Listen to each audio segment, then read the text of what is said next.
بسم الله الرحمن الرحیم. درود و سلام خدمت شما بینندگان اهل دانش و معرفت و شبکه پندنامه خوش آمدید. ما با یک حکایت دیگر از گلستان سعدی شیرازی مهمان شما هستیم. باب اول، حکایت 26 در سیرت پادشاهان. ظالمی را حکایت کنند که هیزم درویشان خریدی به حیف و توانگران را دادی به طرح. یک ظالم بود که از درویشان، از فقیران هیزم می خرید ارزان و آن هیزم ها را می فروخت گران و قیمت. صاحب دلی بر او گذشت و گفت، یک کسی که اهلی دل بود، یک کسی که خداشناس بود، گذشت و به این ظالم گفت، ماری تو که هر کی را ببینی بزنی، یا بوم که هر جا نشینی بکنی. گفت تو مار هستی که هر کس را ببینی نش میزنی، یا بوم هستی که در هر شاخه بشینی آنجا را ویران میکنی. زورتر پیش می رود با ما، با خداوند غیبدان نرود. زورمندی مکن بر اهل زمین، تا دعایی بر آسمان نرود. گفت اگر بالای ما ظلم میکنی و زور آوری میکنی، زوری تو به خداوند نخواهد رسید. زورمندی مکن بر اهل زمین، نسبت به انسانها، نسبت به هم نوعان خودت ظلم نکن. چرا؟ تا دعایی به آسمان نرود.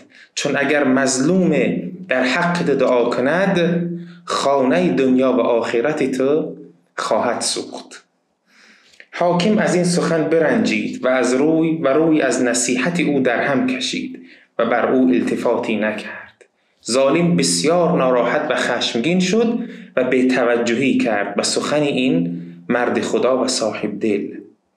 تا شبی آتش مطبخ در انبار هیزمش افتاد و سایر املاکش بسوخت و از بستر نرمش به خاکستر گرم نشاند. تا یک روز آتش همه مال و هیزم و خانه و کاشانه و همه ثروت این حاکم را دود کرد و خاکستر کرد و جای نرم او به خاکستر گرم تبدیل شد.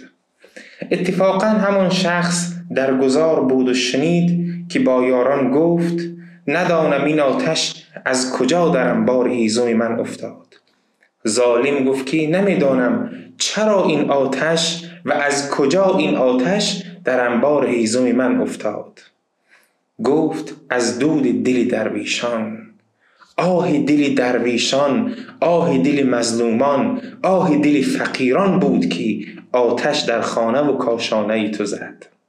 حذر کن ز دود درونهای ریش، که ریش درون عاقبت سر کند. به هم بر مکن تا توانی دلی، که آه جهانی به هم بر کند. اگر دست زخمی شده باشد، این زخم باز است. با این زخم باز بازی نکن، چرا که درد دارد. به انسانهای اهل زمین اگر ظلم کردی، یک آه میکشد و این آهی که میکشد از ته دل جهان تو را ویران میکند. بر تاج کیخسرو شنیدم که نبشته بود. کیخسرو پسر کیکاووس دومین پادشاه سلسله کیانیان هست. بر تاج کیخسرو شنیدم که نبشته بود، چه سالهای فراوان و عمرهای دراز که خلق بر سر ما بر زمین بخواهد رفت. بعد از این که ما از دنیا رفتیم، عمرهای دراز و سالهای دراز میگذرد. چنان که دست به دست آمده است ملک به ما، به دستهای دیگر همچنین بخواهد رفت.